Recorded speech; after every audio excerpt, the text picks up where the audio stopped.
In this video, I'll be showing you how to make a Zara cap, which can be rocked on both native and corporate wears. I will be sharing with you the materials needed in making a Zara cap and also the sewing part of the tutorial. Remember to subscribe to my channel if you haven't, and also take your time to check out my other videos on caps. The videos are on the playlist which has been linked up in the description box below this video. My name is Bolaji and this is Regi School of Fashion.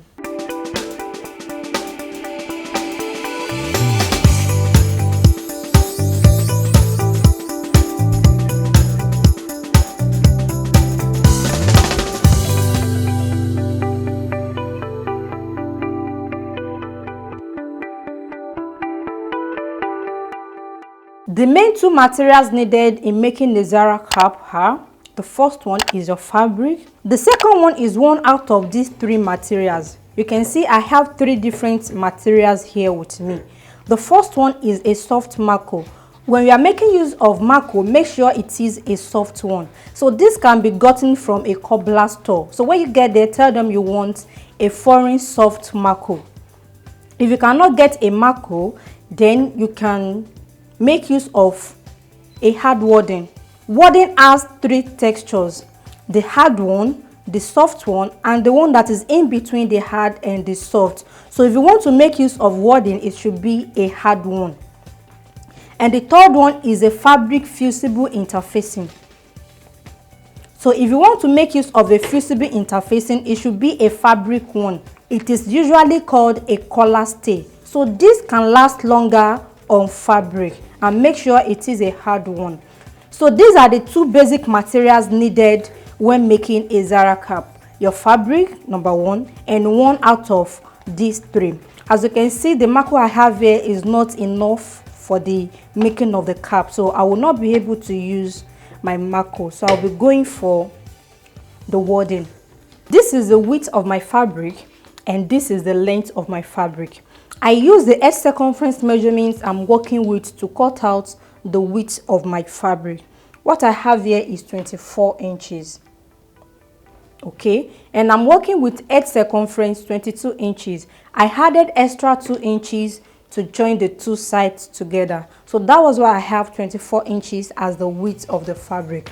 And for the length of the fabric, I have about 28 inches. So you can have between 25 and 30 inches. So this is determined by how much you want the center of the cap to full. So I think 28 is okay and is working perfectly for me.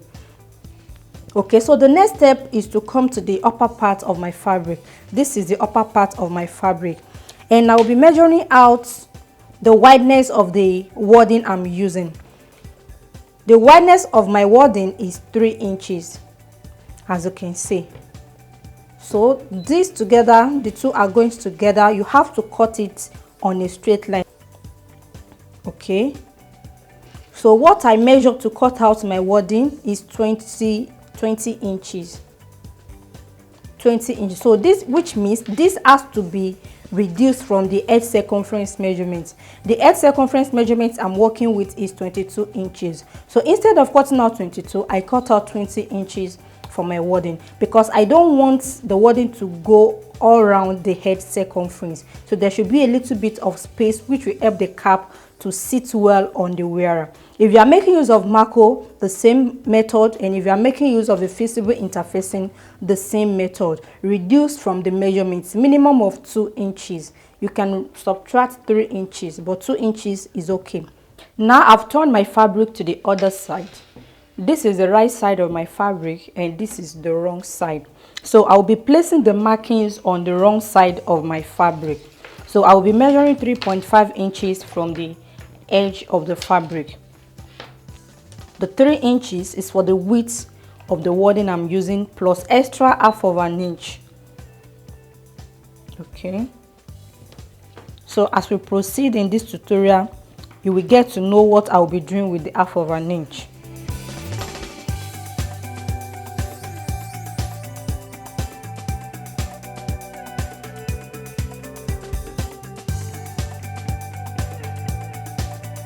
So now I've made my dotted point a straight line, As you can see, from the edges of the fabric to the line is 3.5 inches. Then I will place my wadding at the center of the width of this fabric. From this point to this point is 24 inches, and I have 20 inches for the wideness of my wadding. So which means I will be taking 2 inches away from this side and 2 inches away from this side, making 4 inches in order to make my wadding to fall at the center of the fabric. So from this edge, I will measure 2 inches inward. So this is the point. And on the other side as well, 2 inches inward. And that's the point. So my wadding will start from these 2 inches points. So with this, my wadding will fall at the center of the fabric.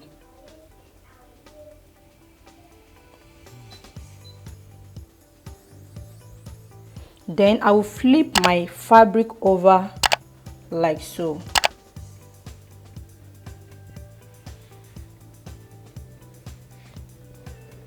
Then the extra half of an inch I added will be folded inward in order to secure the rough edges of the fabric. So this will be going inside the wadding. Can you see what I'm doing?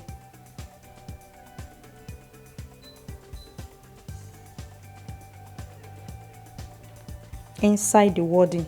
So as I'm folding inward, I will be securing it with my sewing pin. So can you see what I'm doing? If you are making use of Mako, the same process is applied. So you apply the same process. You have to finish the rough edges of your fabric.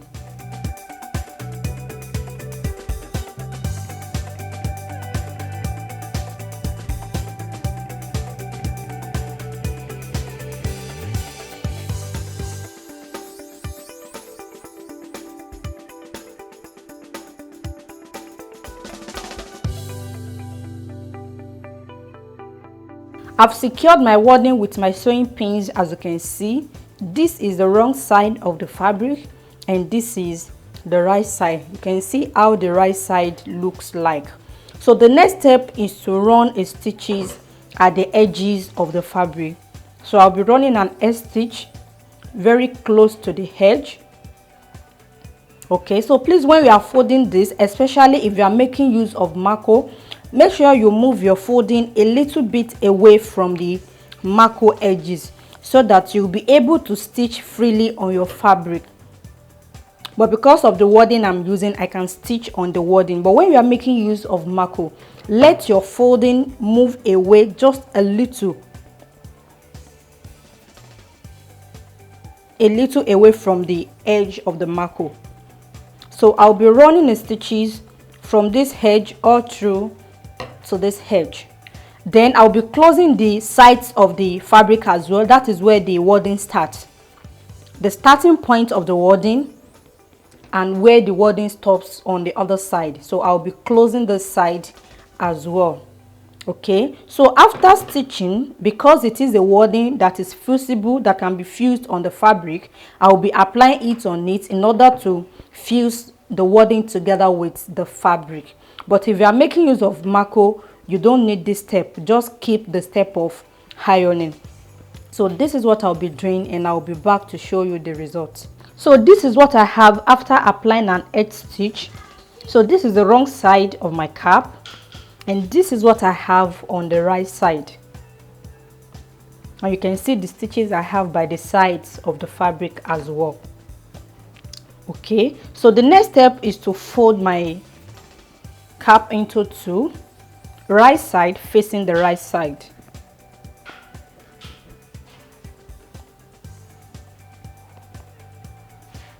So the right side facing the right side, and I will secure the edges with my sewing pins so that the fabric does not get shifted.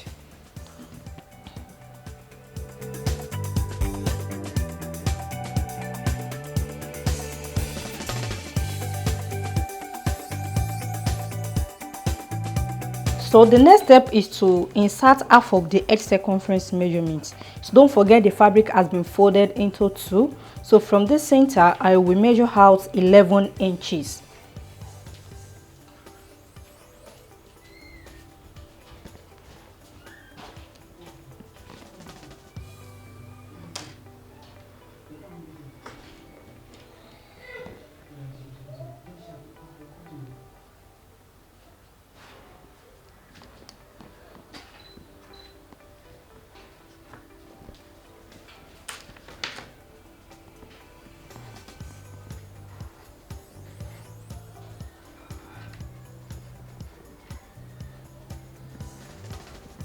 Okay, so this is the 11 inches point. Please, you have to insert this measurement on the cap opening so that there will not be issue of the cap being too big or too small for the wearer. So after marking out this point, then I will come to the lower part of my Zara cap.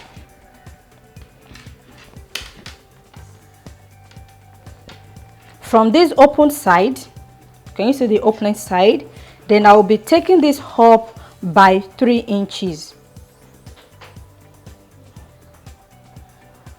I'm taking it up by 3 inches diagonally. Can you see what I did? I did not take it straight up.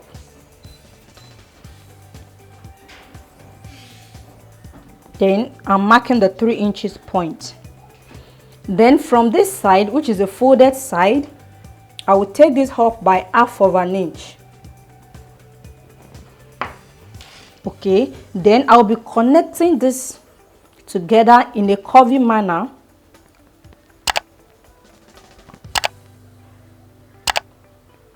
to meet this point.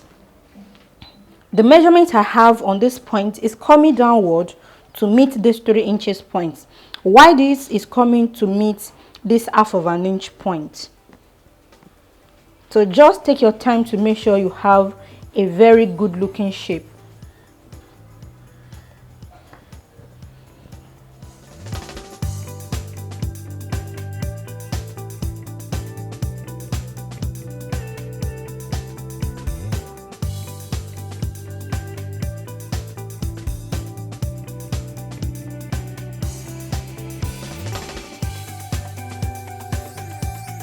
So don't forget, this is the edge circumference measurement I'm working with.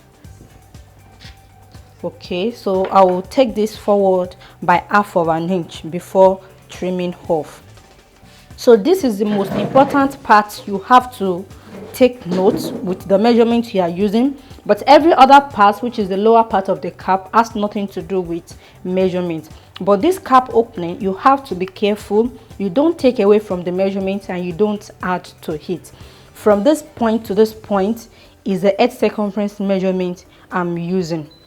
Okay, so I'll be stitching on this point. I'll be stitching on the point downward, like so, this point downward. And by the time I'm ready to trim this down, I will be trimming down from this half of an inch point. So I will not be cutting all through. I'll be trimming it down like so. So I'll take this to my sewing machine now and stitch on this point. Don't forget, this is half of the edge circumference measurement point. Then I'll continue stitching following the shape I have on my cap. So I'll be doing this and be back to show you the results. So guys, I've stitched the sides together. As you can see, I followed the shape I have on my fabric. So I'll be trimming off the excess I have here, and I'll be leaving like half of an inch by the side, so I'm not trimming it down completely.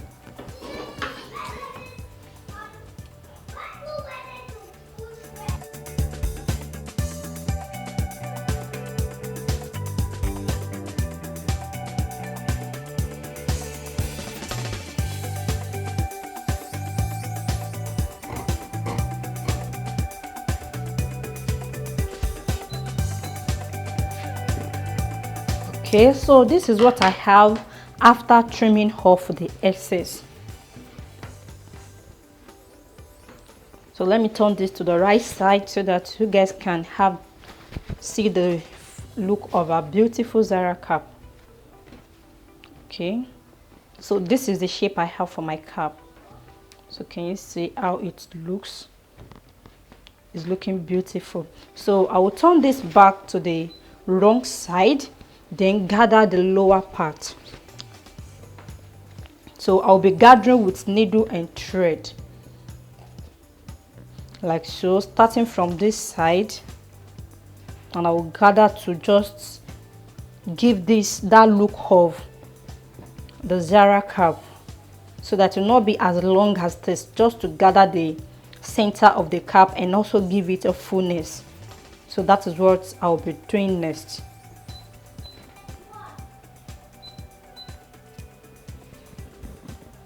So I'll be giving this a gathered stitches.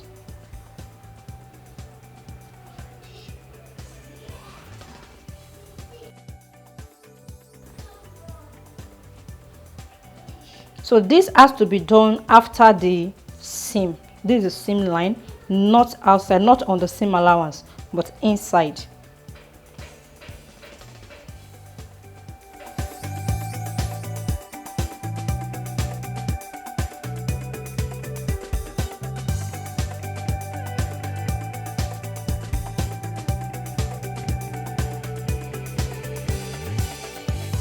Okay, then I will stop at this point. I will not take it up to the cap opening, because I must not tamper with the measurement I have over there.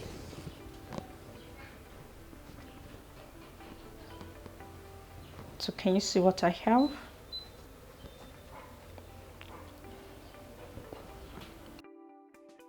Then the next step is to lock my stitches.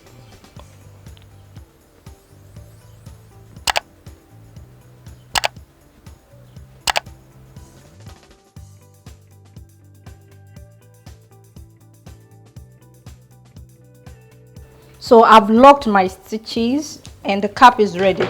Can you see what I have? Then I'll be turning this to the right side.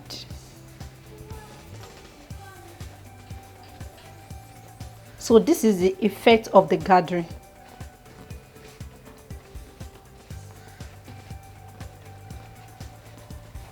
So this is the effect of the gathering I have on the cap. So this can be taken inside like so. So with this fullness, you can give your cap any style of your choice. So after this step, you can apply any design of applique on it to make it look more beautiful. So you can add your applique by the side, at the front, or at the back of the cap. Thanks so much for watching this video to the end.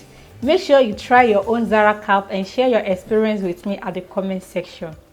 Till we meet in my next video, always do remember, there is no elevator to success. You have to take the stairs.